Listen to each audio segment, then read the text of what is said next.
Hello, everyone, and welcome to another episode of the Overcoming Chronic Illness podcast. My name is Dr. Brian Rade. I'm a naturopathic doctor, and today I am pleased to be joined by Dr. Izabella Wentz. Dr. Wentz is a doctor of pharmacy, and she is quite a heavy hitter in the realm of thyroid disease and Hashimoto's in particular. One of the main reasons that I wanted to chat with Dr. Wentz today, aside from the fact that she just has a lot of really interesting articles on her articles that she's written on her website and social media posts, etc., is that thyroid physiology is so important for everybody's health, but especially in the realm of complex chronic illness. It's not that thyroid illness or thyroid disease like hypothyroidism or Hashimoto's is necessarily a specific label that specific diagnosis that everyone with complex chronic illness has. It's not the case. But knowing as much as we can about thyroid physiology, how we can optimize it, the different areas that it influences, in my experience, is a really important part of really fully understanding and grasping the pathophysiology behind a lot of these symptoms and issues that folks with complex chronic illness are dealing with. When folks have issues with chronic Lyme disease, other co-infections, chronic viral infections, mold illness, heavy metals, etc. These are all things that have a significant negative impact on the thyroid. And so knowing, again, about the importance of how the thyroid interplays with other parts of our physiology and is involved in our healing process, I think is really valuable. So I've not talked to Dr. Wentz before. I haven't seen her post about things like mold illness and things and Lyme disease and whatnot before, although maybe she sees that all the time in her practice. I'm not sure. We're going to find out. But I feel like the information that we're going to talk about has a lot of relevance to the world of complex chronic illness. So I'm going to pause the recording and I'll be back in just a moment with Dr. Wentz.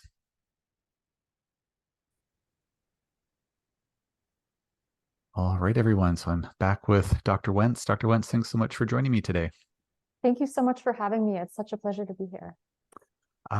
Would you mind just telling listeners just a bit about your history in terms of how you got into the wild, wacky world of thyroid physiology, Hashimoto's, and just where we were chatting a second ago, where I didn't know before I recorded the intro that you do have a lot of experience with mold illness. Would you maybe be able to talk about just how you got involved with thyroid physiology, Hashimoto's, and then maybe how you started working with some folks with some of these complex chronic illness issues as well, please? Of course. So in full disclosure, I was never interested in the thyroid during pharmacy school. I thought it was kind of a boring condition because all you had to do if you were hypothyroid was take a medication, right? And there weren't even a lot of medication options that I learned about. I learned primarily about Synthroid and levothyroxine, and I did learn about some of the older medications that were deemed to be not as helpful or not the preferred medications during pharmacy school. And I really did not get interested in the thyroid gland until I was diagnosed myself with Hashimoto's in my 20s. And this was after some time of having many of the mystery symptoms that people with chronic illness struggle with. So I was fatigued, brain fogged. I was sleeping 12 hours a night and still waking up exhausted. I had carpal tunnel, acid reflux, irritable bowel syndrome, allergies. I mean, my hair was falling out, and this was just almost every year I would have a new symptom. And this kind of kept going and going. I finally was diagnosed. I had already been a practicing pharmacist. I was diagnosed with Hashimoto's. And I was like, oh, great. Now I can do something about this. I can take meds, right? Like, hooray. I could add to my medication pile that I take for acid reflux and pain and all these other things, right? And then I started on the medications and I was like, wait a minute, I only feel a little bit better. Like what happened? What's going on here? And I really started to wonder and think about what happened? Why do I have a thyroid condition? In my 20s, I thought this was something older women had. What's going on with me? I thought I was living a healthy lifestyle. I was eating like whole wheat and having whey protein shakes for breakfast, and just I was cooking a lot of my own food and exercising every single day. And so I really started to dig deeper into what was going on within my own body, what was happening with Hashimoto's. I had been working as a consultant pharmacist for people with some rare disorders where there wasn't like a standard of care from conventional medicine for them. And so I was spending a lot of time in PubMed or patient forums or just looking at research articles on how to best help these people with with rare disorders. And I was like, well, what if there's more information out there for Hashimoto's? And I sure enough came across like a mother lode on PubMed and patient forums and all these wonderful places where I began to sort of unravel the triggers of my own condition and figuring out what interventions I could use to make myself better. It's amazing. And so many of my guests and many of my colleagues as well, it's like we've all had kind of our health journey that kind of led us into this more like, shall we say like functional medicine realm, or at least outside of the box realm. So such a common story. And also I find a disproportionately large number of my guests have also said like, I didn't really plan to get into this, but like it just kind of, I fell into it or it found me or something like that. So it's interesting how there's that common thread, I think, or a common theme. So as far as so you discovered these things for yourself, and then and maybe this is me having a bit of ignorance around it, but at least and I'm in Canada, you're in the US, you're in the US, I believe, right? So maybe that our healthcare systems are notably different in many ways.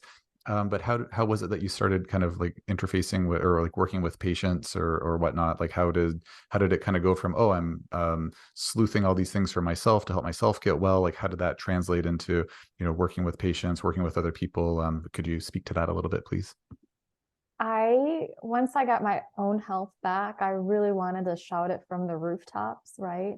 And Hmm. so I ended up writing a book and started a blog and started consulting with other people with Hashimoto's and going through some of the same processes that I had been going through. So if I had a person with Hashimoto's and all these symptoms, I would say, let's get these labs tested. These are some of the supplements you can try out. These are some of the root causes to look at. And, kind of to tie back our conversation together, I had to learn about a lot of these triggers, including mold toxicity, because for one person, Hashimoto's might be triggered by gluten sensitivity or celiac disease. You remove the gluten and you've got a brand new person that's thriving. For another person, they get off of gluten and it doesn't help, right? And so then you have to dig a little bit deeper and you have to look at, okay, what are the nutrient deficiencies? How's your stress response? Are you overburdened with toxins? Are there other things going on in your life like chronic infections? So I just really began to, I kind of had this a little bit of knowledge for myself, and then I started working with clients, and I gained a lot more insight into potential triggers. Like not everybody had the triggers that I did, right? And not everybody had the same triggers, but there were different patterns that I started to see, and definitely mold toxicity being one of them, chronic infections like H. pylori, a certain protozoal parasite known as Blastocystis hominis. A lot of these things have been, some of them have been produced in research, but I've also just seen from clinical experience of people's lab tests where you can see on their labs that this is a recurring pattern. I had so many people with H. pylori and blasto where I had to get really familiar with how to treat these pathogens. A lot of practitioners would say, oh, you have blasto, there's just no way you can get rid of it. So I had to get really creative with protocols and figuring out exactly how to address the root causes. I'd like to pick your brain a bit about the blasto treatment, if you don't mind. But it's just a good reminder for me to mention that nothing that we're talking about during our chat today should be construed as medical advice. This is all for informational purposes only. And for folks listening, if you need medical advice, please talk to your healthcare provider to get that advice. So with that caveat out of the way, would you mind speaking a little bit to what types of therapeutics or what type of approach has been successful to help get rid of Blastocystis hominis and folks that you've worked with? So I've worked with things like berberine and oil of oregano and wormwood for 60 days at a time. That can be helpful. And then I've worked with prescription medications like Alinea. That can be helpful as well. And for a while, I had this like super aggressive protocol. And then I came across a research article talking about Saccharomyces boulardii, which works to raise our secretory IgA levels. And it had like a tremendous success rate with children just over the course of 30, I want to say 15 or 30 days of just using that with clearing blasto. And so some of the patterns I've seen in my clients, especially the ones that have like multiple protozoa, is they tend to have that low secretory IgA, right?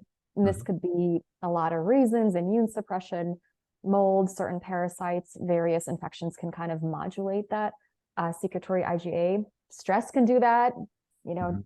different types of microbes. And so I was like, okay, let's focus on the secretory IgA. And Saccharomyces boulardii is really great at raising that. And I haven't really needed to go through more of those, I guess, intensive protocols with blasto. It's pretty much, I would, if somebody is willing and able to take Saccharomyces boulardii, then that's what I would use as a first line for 60 days, one capsule twice a day of a high quality nutraceutical brand. Yeah, that's great. Yeah, Saccharomyces boulardii is just such a interesting little powerhouse. Like, where it's like, oh, like it's one of the few things that can help with like C. diff. It's like that's a really hard thing to treat, or like blastocystis. So yeah, it's really great clinical pearl. But what a mighty little yeast molecule it is. How do you, if you don't mind sharing, like how do you explain to folks what Saccharomyces boulardii is kind of doing in their bodies? Like I know some folks, what I've mentioned it, some of the patients that come in, they've been around the block, many different practitioners are reading stuff all the time. Like they're just, more educated than a lot of clinicians out there. They're like, oh, like that's yeast. Like I don't want to put yeast into my body. Or they have some concerns around it. So if someone has concerns about taking Saccharomyces, do you mind sharing how you would assuage their fears? Yeah, it's definitely not the same as like a candida or mold. It's a beneficial yeast. So it actually does work to displace pathogens in the gut. It has so much research behind it, from anything from food poisoning to helping relieve that, to being an adjunct for H. pylori infections, to helping with candida and mold, whole bunch of different protozoal infections. And what it does is it raises our natural immune response that we have inside of our gut. So it makes us, one, able to fight off the infections better by ourselves, and it makes us less susceptible to like getting reinfected. So I'll give you an example. My husband and I went to Dominican Republic for this beautiful vacation. We shared a meal. It was kind of suspect. And I was taking Saccharomyces boulardii. I was, had a little bit of, bloating, didn't feel great, and was fine after that, where my husband ended up with food poisoning. So it is something that's very, very incredible. It just really boosts your immune response, and it acts as an additional positive microbe in your gut. But it doesn't colonize, which is a really nice thing. So it kind of it's like comes in, cleans up, and then leaves. It's just a beautiful organism, and yeah, it's lovely when those little helpers can come through and not stick around longer than we need them for. And kind of in a sense, on that note, for folks who are say they had a really persistent case of blastocystis hominis or candida or something like that, and you want to bringing the Saccharomyces boulardii into the mix, would you typically just work with it for say like 15 to 30 days, as you mentioned in that one study in pediatric patients, or are there some patients where you're like, I think I want you to be on this for like months and months to like, try to boost up that secretory IgA as much as possible? Or do you find there's relapse when people come off of it? I will say, generally, I like to see protocols for parasites for 60 days minimum. When I went through some functional training a decade plus ago, they talked about different parasite life cycles, and they tend to be, 28 days to 30 days. So just to be on the safe side, I try to utilize them for at least 60 days. Blasto it does have some different types of forms. Like it can be like an assist form. Maybe it's a little bit harder for, for things to penetrate it, or for the immune system to overcome it. So to be on the safe side, I'm kind of like the longer the better. Yes, the study said under a month, but like, why not do it for 2 months? And rather than getting like 80 to 90% efficacy, maybe we can improve that. And in some cases, if somebody's got something else going on, like a candida overgrowth or SIBO, then I might, add in like the berberine or oil of oregano. Just really depends on the person. But for a lot of times, if it's just that the boulardii just works really well. Wonderful. Well, thank you for sharing about that. One of the things that's kind of loosely related to that, and that if you're running, say, a comprehensive stool analysis, they're going to get that secretory IgA. Another marker on there is fecal elastase. I was poking around on your website yesterday to see what kind of questions can I ask Dr. Wentz, try to keep it, interesting and fresh for her, not just be like, just talk about Hashimoto's and that's it. And so one of the things I was really heartened to see is that you were talking about exocrine pancreatic insufficiency in one of your articles. And I feel like that's something that's starting to get into the zeitgeist a little bit more. I've been hearing more people talk about these more like, I don't know, like milder versions, not like the full blown, like my pancreas has been destroyed by chronic pancreatitis or pancreatic cancer, but more of these like more like functional medicine diagnoses of like, mild or quasi EPI or whatnot. So would you mind speaking a bit um, to what extent, or sorry, let me start again. Would you mind speaking to your experience with EPI, kind of what types of numbers you're looking at and on, say, for a fecal elastase, like what you consider to be clinically relevant and what type of treatment intervention seems to be helpful for folks when they are dealing with EPI to some extent? Sure. So if we're looking, and I typically work with the GI map test, I have the most experience. I've reviewed about 300 of them. So I'll use the numbers there. Generally, I would say anything under 500 would be an indication that you might need to support your pancreatic function. Anything under 200 would be kind of more of a red flag that this is more urgent.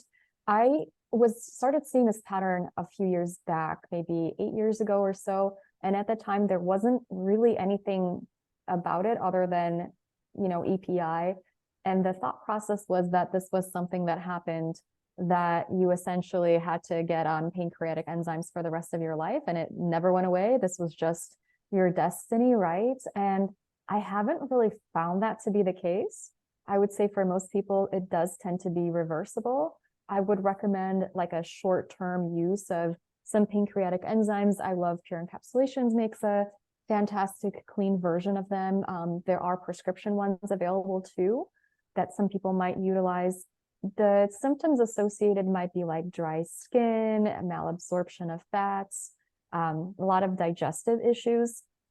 The other things to consider with that is figuring out if the person has some infections going on. I want to say that it's associated with protozoal infections, but looking at my data, it just doesn't match up. So I know some of the research does suggest that you might have that with like Giardia or another kind of infection.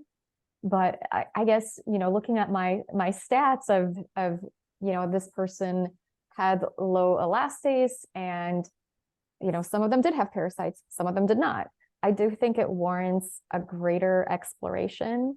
I feel like potentially mold toxicity can also play a role in that, especially if the gallbladder is affected. So it does warrant a deeper investigation. I will say in my experience, people need the pancreatic enzymes short term, and then we work on whatever else is going on.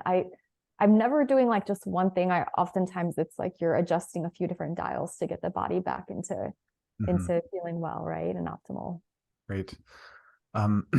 Some of the there's a couple of folks that seem to be quite knowledgeable in the functional gastroenterology realm, and they were talking about how in their experience they've seen SIBO being correlated with kind of this, like, I don't know, I'll just call it EPI, but I feel like it kind of needs its own name, like a, I don't know, mild EPI or pseudo EPI or something, I don't know. But anyways, have you noticed any correlation with SIBO and folks needing like having lower elastase levels? Definitely. And usually with the SIBO protocols, what I typically do is usually if I have a person with SIBO, I'm also looking at like H. pylori, and I'm looking at their enzyme status, and I'm looking at their mitochondrial function, because I feel like SIBO isn't necessarily, I mean, it is a root cause, but there's a lot of things going on when people have SIBO. So a lot of times I'm looking at it from a few different lenses and a few different angles. It's like, why did the person have SIBO in the first place? It's not just, sometimes it is just one cause, but a lot of times it's like, okay, then there's also H. pylori. So that's setting you up for low stomach acid. And so then you end up with SIBO, and that could lead to those pancreatic enzymes not working optimally. So yes. And I don't think it's necessarily like you treat SIBO and that gets better though. So I want to be very clear about that, where people are like, oh, it's always SIBO. Sometimes there's more than that. There's like I said, a few different dials that need to be adjusted. Yeah, 100%. And yeah, just I feel like some clinicians get a little stuck on like, oh, like SIBO is the root cause, like full stop. It's like, oh, why is the SIBO there in the first place? And maybe in some cases it's a little more cut and dry, like, oh, is a food poisoning, gastritis induced, antivinclin antibody kind of induced thing. And then some cases like, no, it's very much something else. So just to kind of explore that a little bit further, if you don't mind. So if let's say, like, say in addition to, food poisoning induced SIBO or hypochlorhydria induced SIBO, are there other upstream factors that you've found or like kind of root cause factors that have led to SIBO in your experience? Sure. So definitely, as I mentioned, H. pylori through its way of suppressing stomach acid that can lead to SIBO. As you mentioned, low stomach acid, sometimes that could be from hypothyroidism, gastric motility issues. Sometimes that's a thyroid issue too. So making sure your thyroid is properly supported. Sometimes it could be mitochondrial dysfunction too. What I have found for a lot of people is utilizing carnitine that sometimes helps to I guess, support the gastric motility, right? Because carnitine supports our muscle function, and we need to have that supported in order to properly move food along our intestine. So those are the things that I'm really looking at is when I work with a person with like gut issues and SIBO or whatnot, that I'm like, okay, let's start with treating H. pylori oftentimes, and then we're going to do some digestive enzyme support. We're going to make sure that we've got the motility figured out. We're going to focus on clearing out what's going on. And then sometimes I feel like, even like on the back end, it could be like parasites too, that could be causing us to have issues with that, with some SIBO overgrowth. So I really try to do like a top to bottom approach, comprehensive approach to try to make sure that you can treat it and then you're not retreating it every other month. You're like, oh, it grew back, or we didn't really get it and it's back again, let's get on another treatment. So I try to look at that from head to toe. I think that's so important. I know patients, again, the ones who, have done a lot of reading and podcast listening and things like that before coming in to see me, they're like, oh, like, oh no, like I'll give them the SIBO diagnosis. Like, we do the test and lactulose breath test, like you have SIBO. And like some of them are really distraught. They're like, oh my gosh, I've been reading about this. Like, I know it comes back like at least 5 times on average. I'm going to have this for forever. And I think that in my experience, and it sounds like in your experience, like when we're comprehensive, like that doesn't have to be the case. We really get at the root cause of why they had it in the first place. But I think the reason that there is kind of that stereotype out there is that if clinicians aren't kind of going deep enough, then it's going to keep coming back. So makes a lot of sense. I have 2 more questions for you around kind of gut health and kind of SIBO related and digestive health, and then maybe we'll branch to another topic. I feel like I'm pigeonholing it all into the gut here, but such an important, fascinating topic. But just especially where you're a doctor of pharmacy, a just perfect guest to ask about this, because these are questions I wonder about in my own practice. From what when I first started learning more about how prevalent, or maybe not prevalent, but how like more common that I originally thought that EPI was in our patients that we're working with, where it doesn't have to just be those really extreme cases of, destroyed pancreas is basically, or cystic fibrosis or whatnot. Kind of the mentorship that I was receiving around that was kind of painted this picture of like, Creon or codazyme, like for folks listening, these are pharmaceutical digestive enzyme complexes. Like it's kind of the picture is painted like they're just the cream of the crop, and like, things like pancreatin or whatnot, like just aren't really going to hold much of a candle to them. Like it's just like a completely like league of their own kind of thing. And then as I started, working with patients, and here in Nova Scotia and Canada where I practice, it's very challenging for patients to access anything that's outside of the box at all. Very, very different than in a lot of places in the States and whatnot. So it can be very, very hard, if not impossible, for them to get prescriptions for things like Creon and codazyme. So we're sometimes, at the time it's like, well, I guess we're just kind of stuck with just pancreatin. And I had patients where they just have done incredibly well on the pancreatin. And sometimes we might need to dose it like quite a bit higher, like, maybe not just 1 capsule per meal, but maybe like 2 or 3, like in more extreme cases. But I've been finding like more and more that the pancreatin can really hold a good candle to the Creon and codazyme. And some patients are like, oh, like I don't want to have to pay for the Creon out of pocket. The pancreatin's cheaper, and they switch. You're like, oh, it's just as good. And then there's some patients where they certainly found that switching from pancreatin to a prescription enzyme did seem to work better. But I find it's more often that they're seem to be pretty equivalent. So I'm just wondering, from your experience, and especially speaking from your very learned background as a doctor of pharmacy, could you speak to kind of what you've seen and what you understand from say the research literature and whatnot around the kind of relative potency of say Creon and codazyme versus say pancreatin at an appropriate dose? Like, Well, I do think that there's a time and place for medications like Creon. So obviously people with extreme cases, and then for dosing children, right? You do want to make sure that you're working with a practitioner that could prescribe that if that is your case. In my experience, just with the clients that I've worked with who maybe did not have, that kind of a diagnosis, the pancreatic enzymes that are available through nutraceutical companies, and I know that every country there's a lot of things in Canada that are not available that I use in the United States that are not necessarily available in Canada. So I know the one that I work with, it has pure pancreatin, lipase, protease, and amylase. So it does have a broad coverage of support where people do really well with it, and they take it, they see a really big difference. Sometimes you do have to dose it up. I do sometimes will give them a weight-based dosing, and you can even use like the Creon website to get some of that dosing for them. But they do tend to do well. And that said, I primarily work with people with thyroid issues and adrenal issues. I don't necessarily work with, patients with like cystic fibrosis or. Me too. Yeah. That would be a different, I wouldn't necessarily be like, come off of your meds, try this, right? Be a poor choice. Yeah. Touche. Yeah.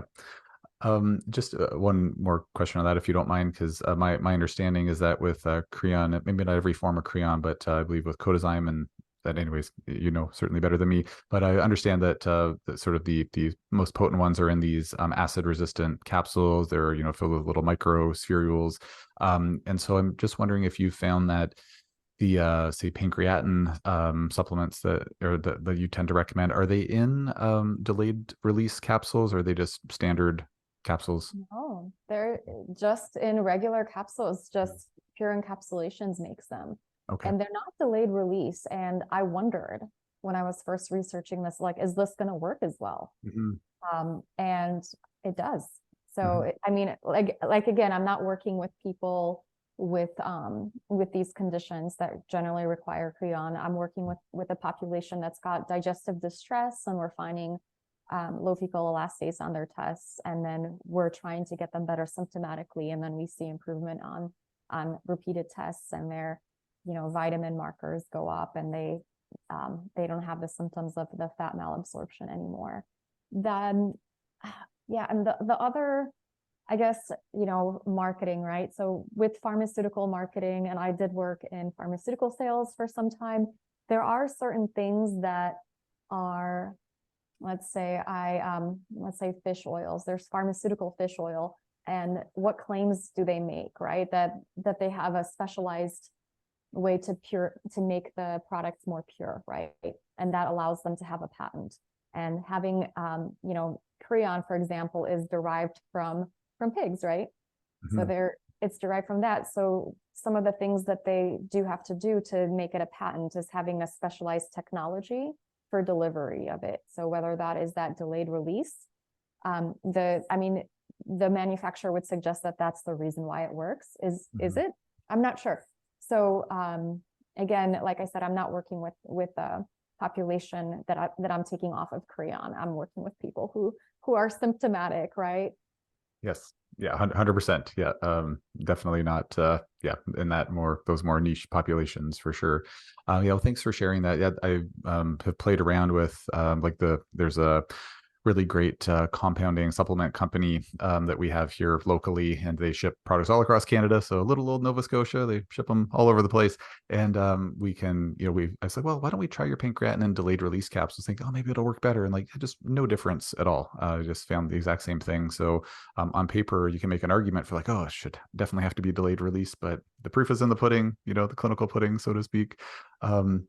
Sorry, one more question for you about this, and then we will get away from the digestive topic, I'm sure, eventually. I've had a couple of patients just either due to religious reasons or maybe some other reasons where they're like, like I can't consume pig-based products, and then of course there's the good old vegans who are like it can't be from any animal source. So I guess maybe a two-part question: is there a sort of non porcine alternative that you've tried, like a beef alternative or maybe lamb or something like that for pancreatin? And if so, do you mind sharing what that is? And then for vegans or folks who for one reason or other just can't consume an animal-based enzyme, what's the next best option in your experience?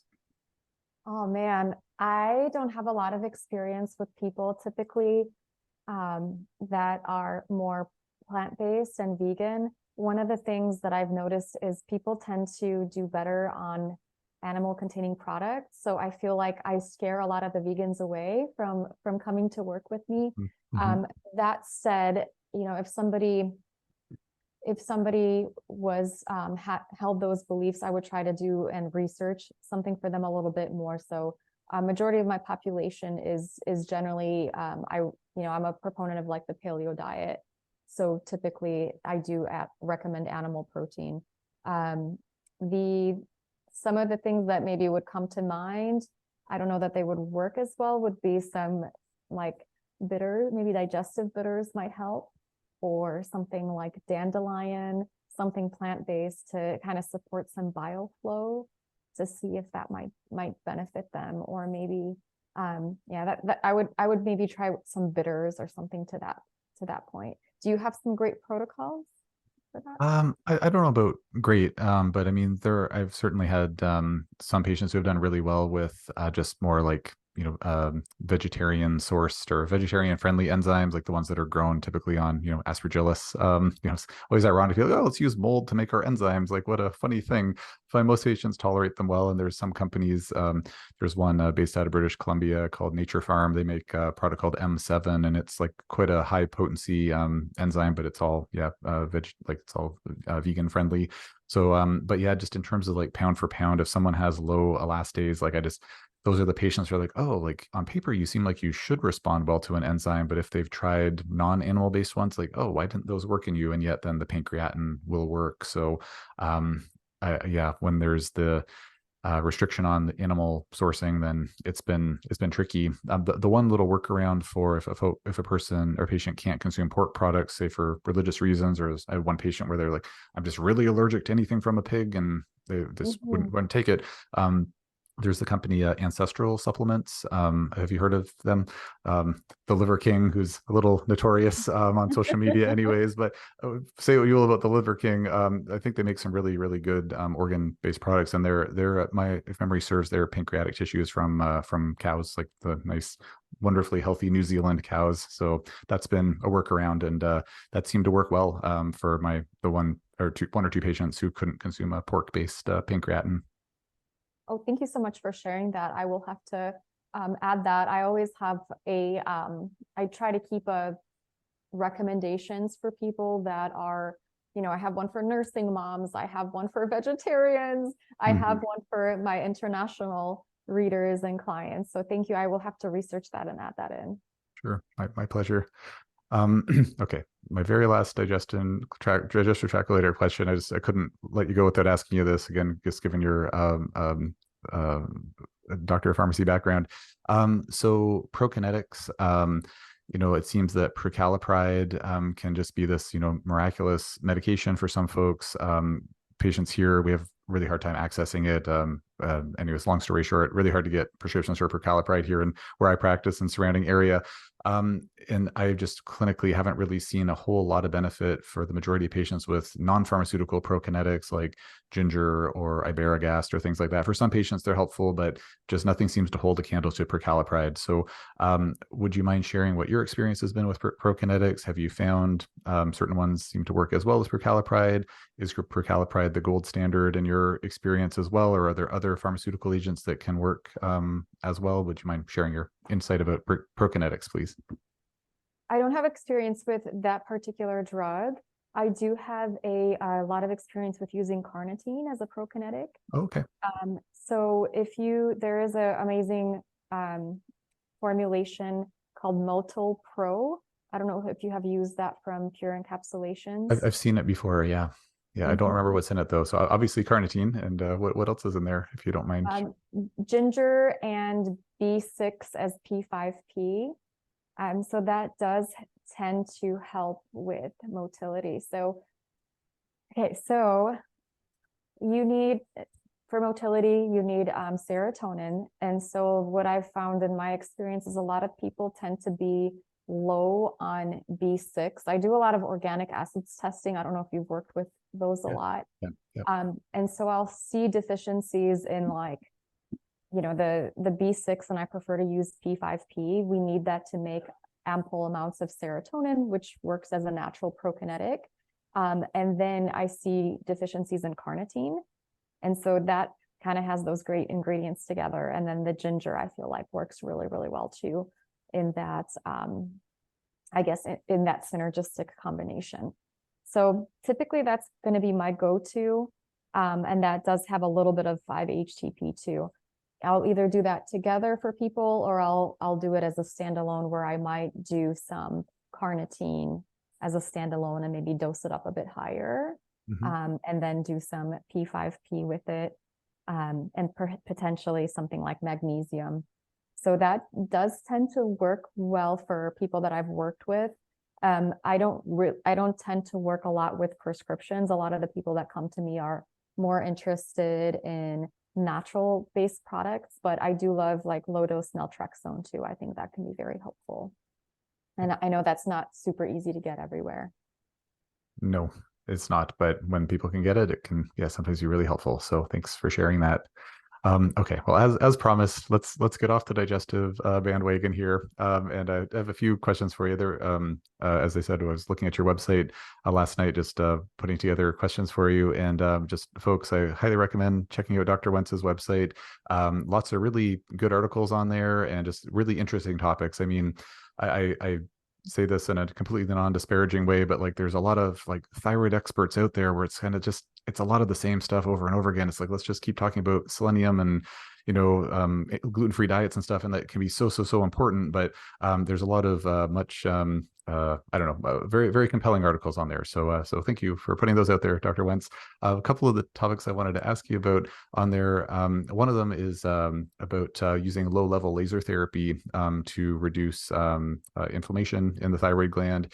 I came across a couple of studies about that some years ago. Really haven't heard anybody else talk about it. We actually did that with one patient where we just could not get her thyroid antibodies to budge. And it was like one of the things that seemed to drop it down. We did maybe 10 sessions, her numbers came down. We didn't continue it until they were all the way down to zero. But I was excited to see that on your website. So would you mind speaking a little bit to that? And have you had much experience with your own patients working with a low-level laser therapy for their Hashimoto's? Oh, and that's exciting. Are you a provider that offers that in your clinic? Well, we have a laser device that like we do a photobiomodulation, mostly for intravenous use for treating chronic infections and things like that. But just we've used those like with the infrared setting so just for that one patient. So yes, technically yes, but like we just did it with the one patient. So yes, but anyways, that's been the extent of my experience. But Hashimoto's isn't the I've had a number of patients with Hashimoto's, but usually like, yeah, I have a Hashimoto's diagnosis, and like I can't get out of bed because I'm dying from Lyme and all this stuff. So we're not usually focused on like dropping antibody numbers. I think it's fascinating, just not a big part of my clinical focus, but did it with the one patient. Oh, that's fantastic. I definitely want to make sure that there's more awareness about this method. It's a non-invasive method for improving thyroid function, just really tissue healing, tissue regeneration from injuries and inflammation and autoimmunity. The initial research studies were published over a decade ago now in a clinic in Brazil that was focused on endocrinology. And what they did is they essentially like did an ultrasound of the thyroid gland, and they drew it on a person, and then they would administer low-level laser treatments. These are sometimes known as cold lasers, not to be mistaken with like hot lasers that like burn, right, and like destroy tissue. These actually work to regenerate and heal tissue. Now, I will say their results were just phenomenal, where I was like I told my husband, we're starting a laser company, right? Like we're doing this for thyroid. And they had, like, people were lowering their dosage of thyroid medications, and they were really lowering their thyroid antibodies and getting into remission, and symptoms were getting better, and thyroid glands were normalizing on ultrasound, right? So it just was a very profound effect. I know, let's say I think people had like antibodies reducing by half, right? Or one person had a drop from 2,300 something to like 135 thyroid antibodies, which can be a marker of how aggressive the attack is on your thyroid gland. It's definitely not the only thing you want to look at. I haven't seen it to be like a miracle. Like not every single person I have referred for it has come back and been like, this was my cure. This was the be it all end all. That said, I do think it does have a lot of value.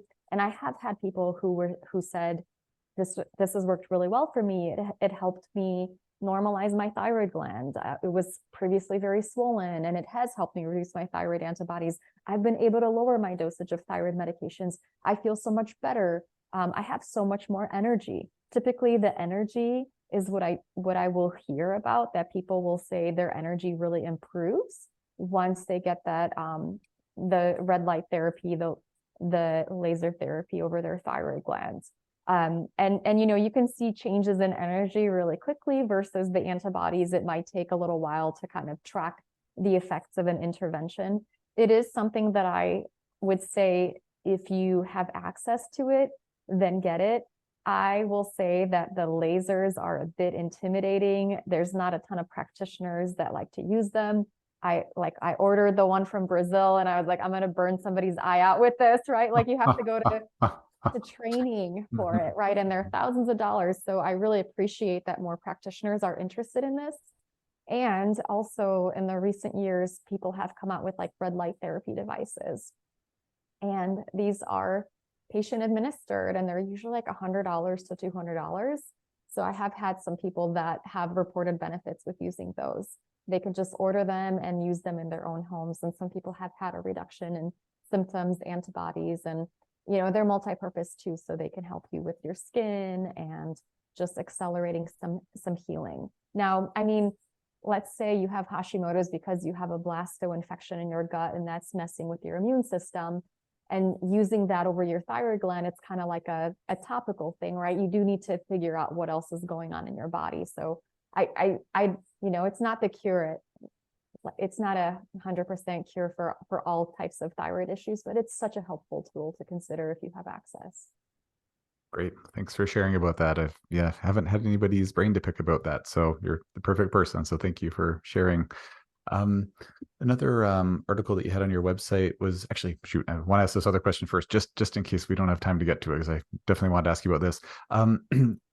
Have you heard of there's a particular clinician out there? I'll maybe not mention names, just depending on what your thoughts are about it. There's a clinician out there though who has written a book about paraphrasing or simplifying it, basically going on like a very, very, very low iodine diet to help resolve Hashimoto's, and I think even like just hypothyroidism in general, and trying to like essentially get one's iodine intake down to virtually nothing, like in their diet, avoiding any medications or supplements that have any iodine in there.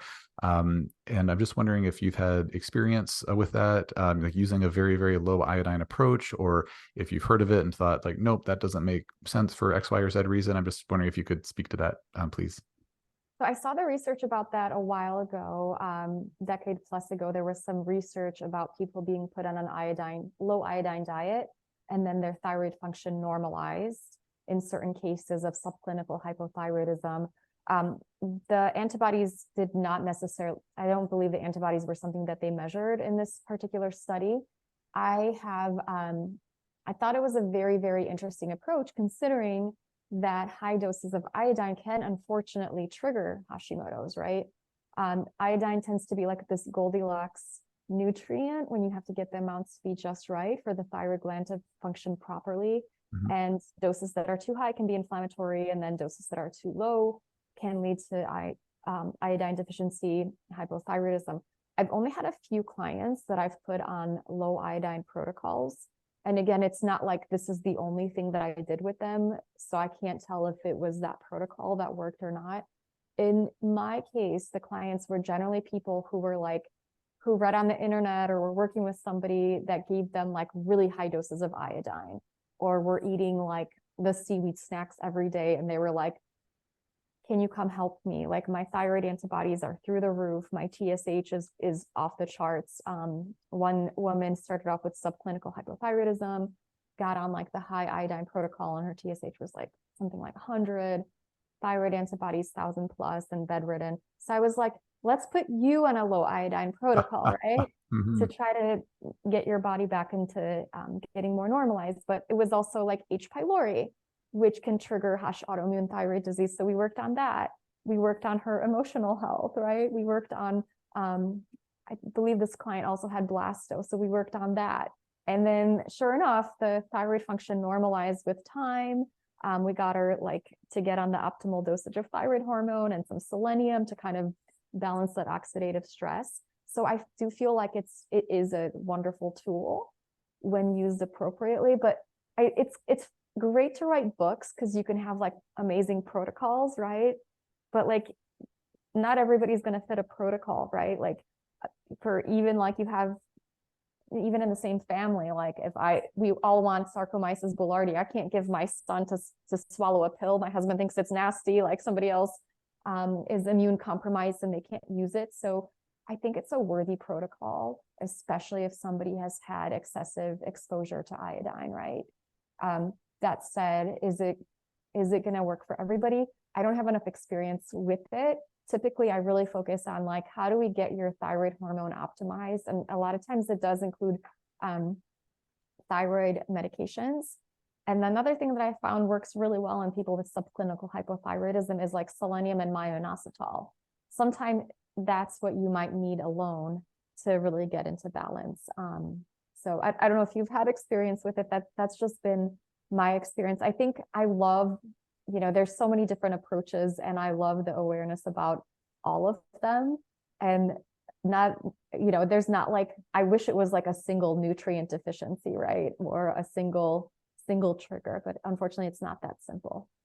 It'd be so easy if it was all just like iron deficiency, anemia. It's like, oh, that one Right? magical nutrient, everything's better, everything, and you're done.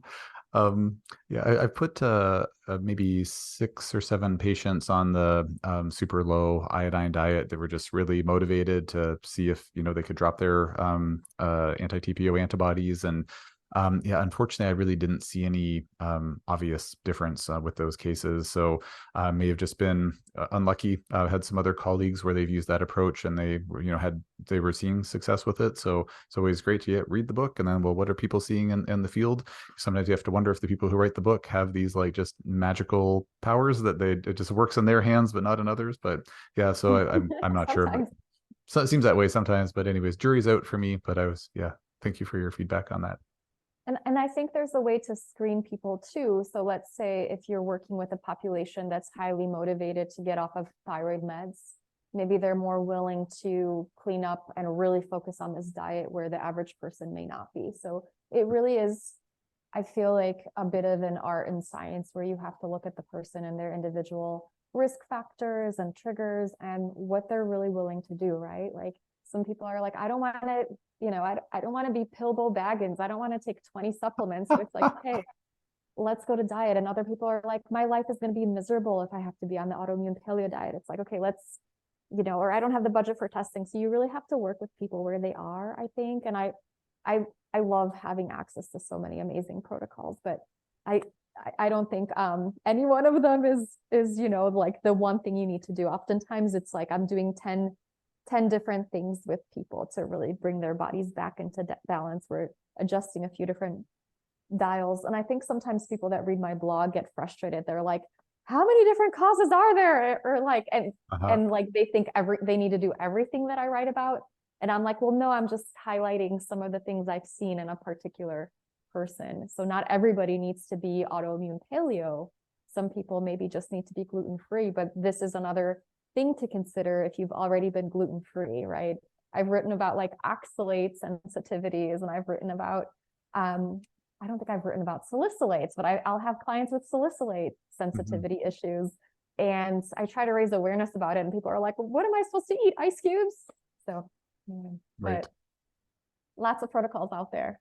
It's true. Yeah. But we need to have those options for patients because, as you said, it's not one size fits all. And yeah, that's great that you're, keeping your horizons nice and broad because it's so important. If you only have one tool in the tool bag and it doesn't work, that's not good for the patient. So Dr. Wentz, just as we're winding down on our time, I'm just wondering if there's anything else that we haven't talked about today that you'd like to share with listeners. I'll ask you in just a minute about how folks can either work with you or different online offerings you have or whatnot, but just any other like little clinical pearls or tidbits that you'd like to share that we haven't covered.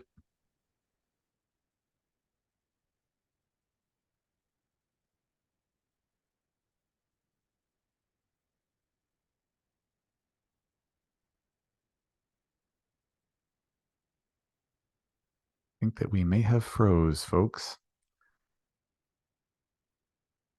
I'm going to just pause the Get more recording here. readings. Hi, Dr. Wentz. Sorry, I think you froze on me there. Would you, sorry, I just finished asking you if there's anything else you wanted to share, and then I'm sorry, I didn't hear anything after that. So would you mind repeating what you were saying, please? Absolutely. Whenever people struggle with chronic illness or a condition and they go through the conventional route, the kind of common answer I get is like, I was tested for everything and nothing is wrong with me, but why do I feel so terrible? Mm-hmm. And with some of the functional medicine testing that I might do, or even just like written assessments where I have people rate certain things, we come up like in the red for a lot of things. So we find a lot of things that are out of balance. And I feel like sometimes that can be very overwhelming and intimidating for the person. They're like, this is wrong, and this is wrong, and this is wrong. And what I really hope for them is to shift that perspective to say, we found something that's out of balance, and this is actually good news, because now when we bring it into balance, like usually with everything that you start balancing, you start feeling better. And that kind of like load of chronic illness lessens. And I know it's a lot to ask for because people are always like, oh no, I have mold and I have this deficiency and I have that. And they're like, I'm walking around with all of this stuff. I'm never going to get better. But like just finding those things and being aware of it is like a path to healing. And then it's like getting through and addressing them. That's going to get you there. But just like, that's the first step, is that awareness, right? 100%. And I've had patients where it's almost like the opposite reaction, where they're like so frustrated that nobody's found anything, and then we finally find things. They're like, it's going to sound crazy, but like, I'm so happy I have SIBO because at least now we know, well, at least part of what's going on, and we have something we can work on. But yeah, if you find like, you're like, oh, I've got SIBO and mold and Lyme and Bartonella and everything, it's like, oh, that could definitely get pretty overwhelming. So it's a balancing act, I suppose. Yeah. And then, just really taking it one day at a time and one step at a time, one protocol at a time, is pacing yourself to overcome the chronic illness. For many people, I feel like when you've been sick for, 10, 20 years, I know I personally had 10 years worth of just feeling awful. And it took about 3 years to like feel human and amazing. But I was doing little things that got me better. So I just want to hold out that hope for people. Like whenever you do take charge of your own health and you start working towards better health, if you're going in the right direction, you're going to get better. And I really hope, I hold out that hope for everybody listening that they can get better and that there is a path to healing. Wonderful. Very well said, Dr. Wentz. Well, just as we're winding down on our last couple of minutes here, would you mind sharing with folks how they can work with you if you work with folks long distance or in person, online offerings you have for courses? Maybe mention your books, website, social media. You're everywhere, Dr. Wentz. I'm going to post links to everything, but would you mind just giving us a quick rundown of how folks can have more access to you, please? Absolutely. I love empowering people to take charge of their own health. And I've actually written 4 books so far. 3 of them are on Hashimoto's. Hashimoto's protocol, probably the most popular one. What you can do to take charge of your own health when you have Hashimoto's, what kind of changes you may need to make, some broad spectrum protocols that can help you feel better, how to best work with your doctor. And then I also have a new book called The Adrenal Transformation Protocol. This one is really for people who are struggling with fatigue and people who are like, I've tried everything and I'm just exhausted all the time. I've got brain fog. maybe some weight fluctuations, trouble sleeping, anxiety, pain in their bodies, kind of that overwhelmed with stress type of person. This is the person that I hope to reach with that book, because we really can turn people around sometimes in 4 to 6 weeks with just some of these foundational protocols. And then I also have a few online programs. One of them is coming out really soon. It's the Root Cause Reset. And this is really focused on environmental toxins to give your body a way to gently start processing them out.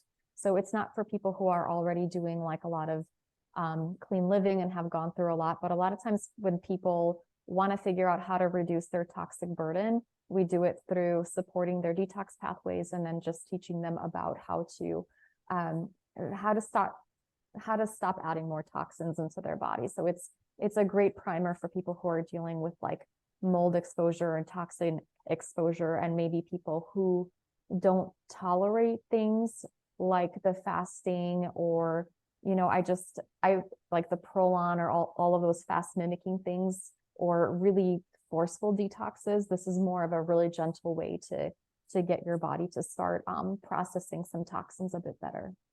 And then you feel better when that happens. And my website is thyroidpharmacist.com.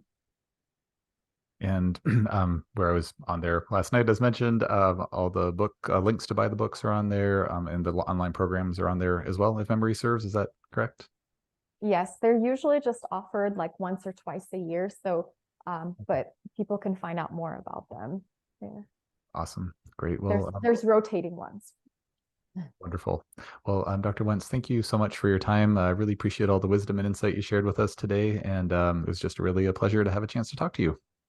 Thank you so much for having me, and thank you for creating this space to provide some guidance and hope for people with chronic illness. I really, really appreciate the work that you're doing in the world, with your patients and with the world, just getting this message out.